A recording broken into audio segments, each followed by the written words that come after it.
The consensus building retreat entered day 2 at the Kenya Institute of Administration. Lawmakers went through the proposed new law chapter by chapter to isolate the contested clauses.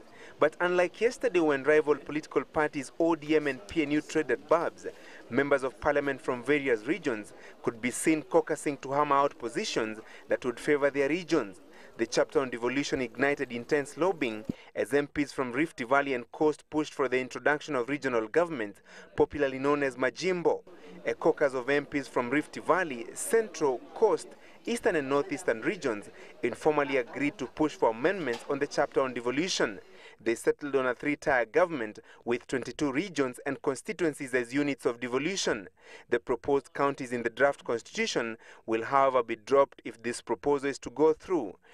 The interregional caucus, as well as a majority of members of parliament, settled on a powerful Senate to check on the excesses of the executive. On representation, MPs from Northeastern and Upper Eastern were pushing for a special provision where new constituencies are being created. The MPs insist that the proposed formula, which blends population and geographical vastness, will marginalize them. In total, the MPs have identified more than 400 clauses for amendments, including the emotive issue of abortion, the fate of the current judges, and transition. Meanwhile, Speaker of the National Assembly Kenneth Marende has formed a 21-member bi-partisan team to help iron out the contentious issues. It will largely benefit the process if honorable members operate above board and desist from side shows and negative politicking that can deny the process.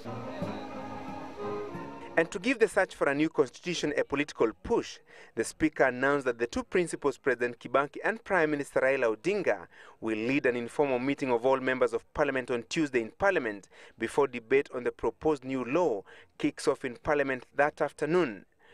At the close of business on the second day of the consensus building retreat, regional and political interests have dominated and influenced the identification of contentious issues in the revised draft constitution. However, tomorrow could be the make or break day as the members of parliament seek a common position before they begin debating the contents of the revised draft constitution in parliament next week. Francis Gachuri, Citizen Live at 9 at KIA in Kabete.